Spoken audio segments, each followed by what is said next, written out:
It's the Final Word Daily, brought to you as ever by Westfield London, Westfield Stratford City. I'm joined today by the Telegraph's Will Macpherson. I'm, as ever, Cameron Ponsonby of the Final Word. Will is going to summarise today, and I guess the series, in 30 seconds. England arrived on day 4 in Ranchi with it all to do. They need to take 10 wickets for 152. They took 5 of them. At first it looked like they might take none, but then they bang, bang, bang. Jaiswal was well taken by Anderson. Rohit was stumped and caught off the same ball. Patidar was out cheaply again. And then straight after lunch, Bashir found 2 more wickets, Jadeja and Sarfraz. It looked like England had a chance. India still needs 70-odd, but it wasn't to be. Dhruv Jurel, what a young player he is, by the way. And Shubman Gill, another good young player, saw India home with actually some ease in the end. But it was a tense final day. It was a tease of a day. We got here, Jaiswal and Rohit Sharma were batting so beautifully yesterday, so beautifully this morning. And the sense was that, oh my God, after all the chat of this wicket, are India going to cruise home by 10 wickets? Ahmedabad style of 3 years ago. But as it happened, a bit of tension in the afternoon because of Bashir. I think the best place to start today is with Jurel. He has been the star of a show which has had many superstars performing in it. You can look at Kuldeep Yadav's performance, you could look at Joe Root's century, you can look at Shoaib Bashir's 8-foot across the match. But I think realistically, Jurel's 90 in the first match, and then whatever it was he finished on not out today, has guided India home from a position where it was squeaky, it was nervous. Absolutely. Both times he batted, it was squeaky. The Jurel in the crown, I guess he is. But he is a beautiful little cricketer. Yep. He is an absolute gem. Joe Root has been raving about him since playing with him at Rajasthan Royals, and he didn't realise, I think what Root didn't realise is quite how good a keeper he is. He knew he was a really dynamic batter, but his keeping's seriously good as well. He saw that terrific take of Anderson yesterday.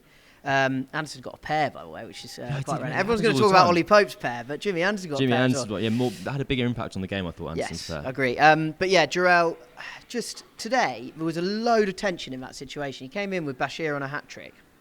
And he just milked singles in a way that Jadeja and Gill before lunch had been totally unable to. He made the circumstances look really, really different. And I thought it was a really special little knock, actually, where in a situation where if he goes first ball, then early, then Ashwin's in, and there's not that much after Ashwin. Obviously, Kuldeep can block, but he's not that dynamic. And then two number 11s at the bottom. India were in just a moment of strife, and 72 runs looked quite a lot, but he made it look very simple. Absolutely, and the way England had kind of gone about their fields this afternoon was the classic kind of Shane Warne would have been delighted. It was kind of lots of attacking fielders in and around the bat, and then fielders out on the fence. The thinking being, if you bowl a good ball on this surface, you're not going to be able to milk one, so you just have to protect the boundary and see what happens. And so Jurel, in the face of that, where 70 runs would in effect take 30 overs, which is a long time, especially getting into later on day 4 and how the wicket may change, was like, it's fine. I'm just going to calmly get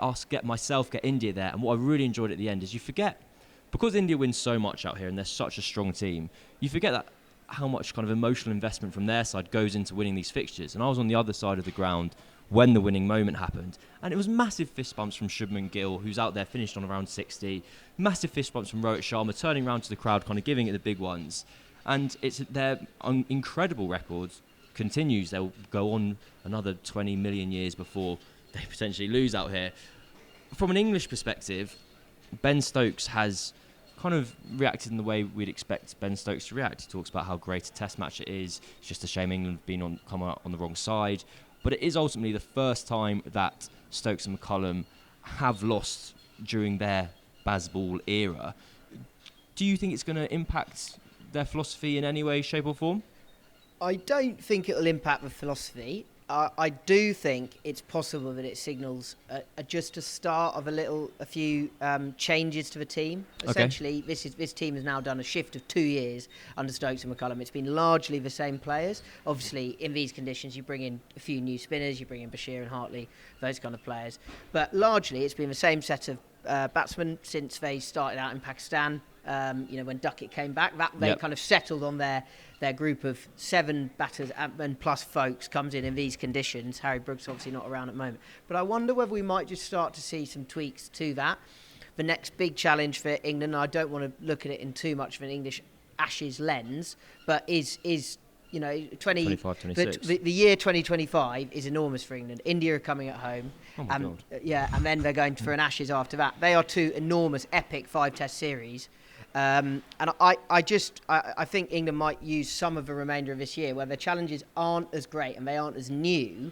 They're playing Sri Lanka and West Indies at home. You would expect them to win 6 tests actually in the summer. They should win all 6, sure. genuinely. And then they go to Pakistan and New Zealand, which is the place they went in the first winter of Bazball. So they're not new challenges. You know what I mean? Yeah. I just wonder whether they might start to adapt for players who are in the squad. Do you think that adaptation happens in 2 months when England are back at home, or do you think that happens in 2 days when they're thinking about going to Dharamshala? I think they'll treat Dharamshala like a test match they need to win, and they'll play what they consider to be their best team of those on tour. I don't think there'll be massive changes for that. They also just don't have much wiggle room in this squad. They've got 3 spare players. I mean, Paul Collingwood and Marcus Trescothick have been milling around in the whites this week, carrying drinks, which is great. I mean, Collie could still do a job in the field. I'm not sure I back Trez, but maybe in that that position on his knees that Pope employed today. But yeah, they haven't got that much space in the in their roster, if you like. So I don't think there'll be too much change next week. On the front, that Trescothick and Collingwood have had their whites on this week because of how low England are on the ground. I thought they were taking the piss when it turned out that Jeetan Patel couldn't do it because he wasn't English. And Jeetan Patel said that to me in an interview, and I went, ha ha ha. Wasn't that funny? Not qualified. And then as soon as I found out it was actually a kind of ICC regulation, you have to be English or qualified for England to be able to run the drinks in white. Remarkable.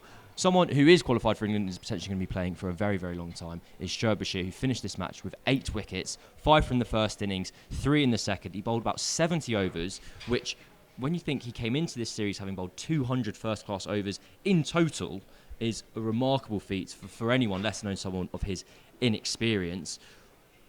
We can talk about what England kind of will think and how he played today, because it was his 2 and 2 balls which really made it look like England had a chance in this fixture. What are England going to do about their spinning situation moving forward? Because these guys aren't necessarily going to play. If Jack Leach is fit, Shoaib Bashir will still be behind him for Somerset, and Tom Hartley has Nathan Lyon in front of him in the pecking order at Lancashire. Yeah, and Lancashire actually picked a lad called Jack Morley a couple of times ahead of Tom Hartley last year. I think their rating of Hartley, the red ball cricketer, is really quite different from England's. And it's worth saying that England have done a damn good job picking these lads. Yeah.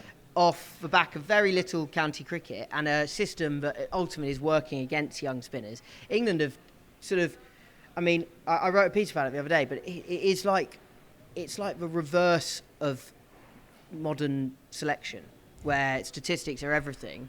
They've used they've just gone on the eye test entirely. I'm so relieved you said this, yeah. And I talked to some people near that selection panel, and I'm actually told that the whole release point thing is completely overplayed as well. They happened to be tall, but they still thought they were the best 2 spinners. Callum Parkinson was on that Lions tour, and he was in contention. He was in genuine contention for this tour, but he's no taller than you or I, and we're not big lads, as those watching on YouTube can see. Grip and rip. So, yeah, it was a bonus that they were tall. But Rob Key did say publicly the release point thing. He said it once. But was it? Yeah, in that press conference, I look back. He said it once. Times, I used it a lot, and I've possibly overplayed it as well. But he said it once, and I think it's been slightly overplayed. Because I think it was when Ben Stokes spoke about Shoaib Bashir. As you said, I feel like this Stokes and McCullum are just 2 people with such kind of cricket innate feel for the game, basically. And I think that partly plays into their distrust of a DRS at times. You're like, well, that doesn't feel right. It felt high, and I'm 99 times out of 100 correct in my gut feel. Then with Bashir, having had all this stuff about this is the modern age where we trust numbers and data and Loughborough, it went back to the fact he was like, I saw it on WhatsApp and I went, it looks like a and he literally saw the way the ball left Bashir's hand and liked what he saw. And then you watch Bashir in a test match and you watch the ball leave his hand, and I like what I see. Do you know what I mean? It's like, it adds up. It actually, like, Bashir is a good bowler, and he's shown here that he's ready for Test cricket.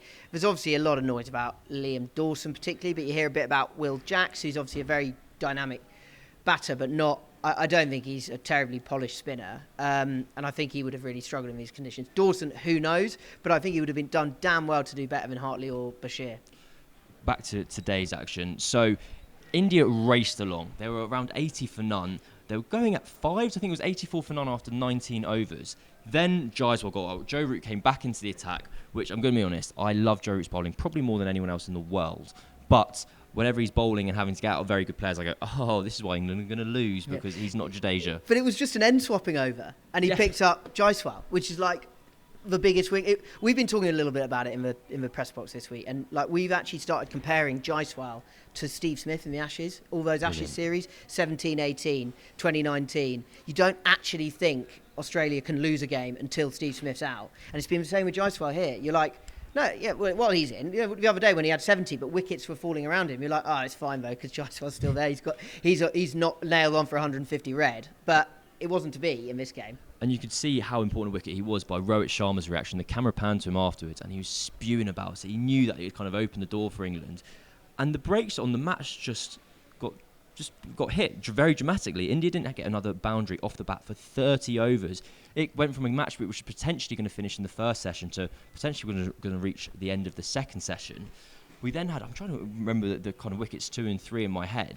Well, Rohit advanced and outside edge to Folks, who then took the bails off. So no one actually, I don't think people actually realised he was caught, but he was stumped as well. It's great dismissal. I love those dismissals. We nearly had one with Stokes yesterday where they would have appealed for LBW. I think it would have pitched outside leg, but it also bowled him. But an LBW and bowled, or a caught and stumped, just great dismissals. The Ben Stokes LBW bowled was a good moment in the context of the DRS drama that had happened. The ball tracking shows was going on to hit, it rolls back onto the stumps.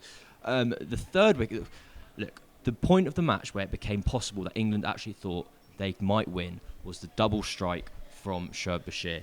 First things first, he gets Ravindra Jadeja with a full toss. His first pie of the day. Like, Bashir bowled so accurately, and then he comes out after lunch, his first ball, plops one up, and Jadeja just inexplicably just sent it to mid-wicket. I think it was because Jadeja had been so much of the mindset that get through this period, get the ball softer or whatever, that he was playing for something other than the runs that were in front of him. He was on 3 off around 28, and he probably, as you said, had his first very bad ball to put away and kind of was taken out of his mindset, out of his little bubble, and chipped it to mid-wicket. Then we had Patidar, him and Mukesh Kumar, my 2 favourite Indian players of all time. I love them both very dearly, but Patidar's had a bad series. It's not great.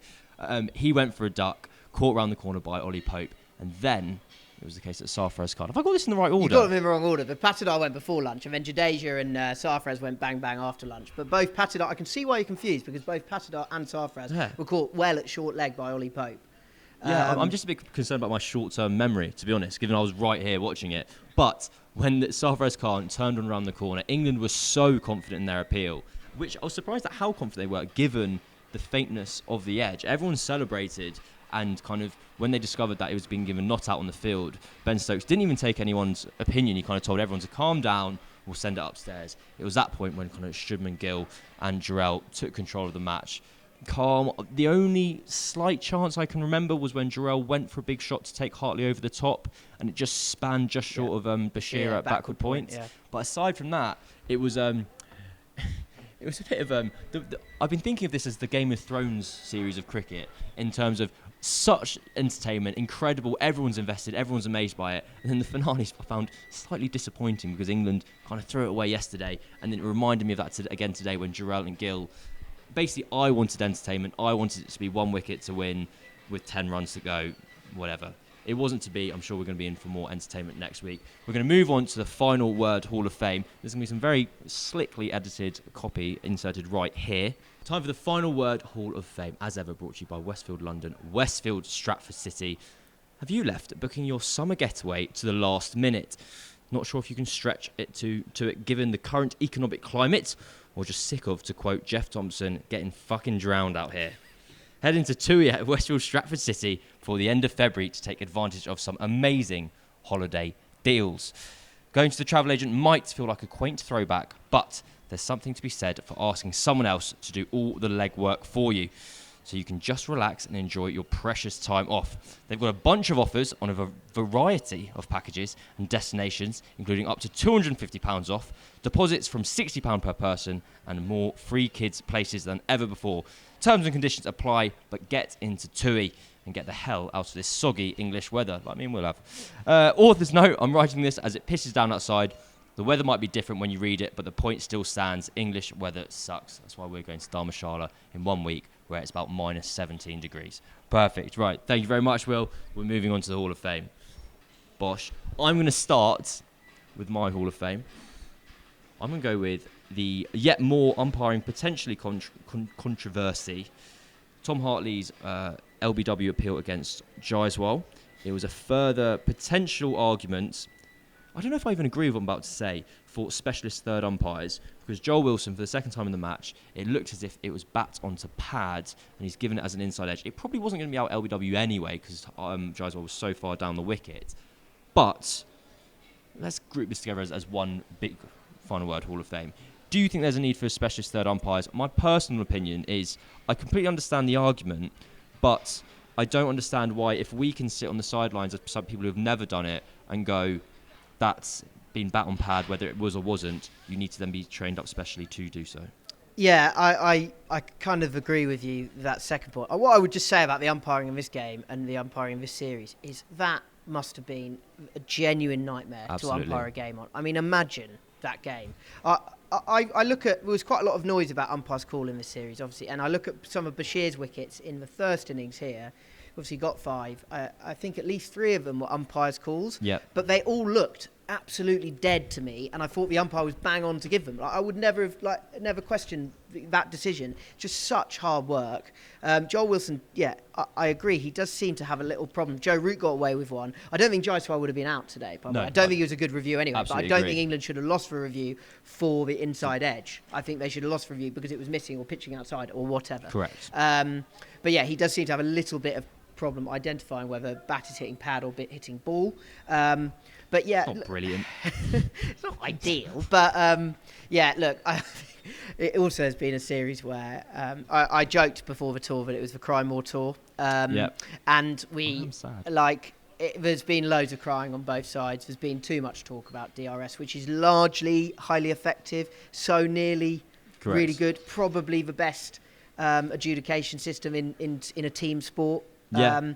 So, yeah, I just don't have too many complaints. I know that's probably really boring, but... No, you're right in that. I remember seeing someone on Twitter talking about this, in that cricket accidentally, I think it was Peter Miller actually, accidentally fell upon like the best decision review system of all of sport. I know that Baseball and John Boy Media think that we've actually got a very good one. And I also resent the fact we keep on talking about it, and then caught myself, every time I speak to Ben Stokes, I ask him about it. And I was like, so maybe I'm the problem. Whatever. India... They have won the series 3-1. Of course, they've won the famous IDFC First Bank trophy. I'm sure it'll mean a lot to them. We're going to be back for Dharmashala. Me and Vish should be with you tomorrow for the wash-up episode to talk a little bit more about throwing forward to what's going to happen next week. But until then, thank you very much, Will, for being here. Thank you very much, me, for being here. We'll catch you again shortly.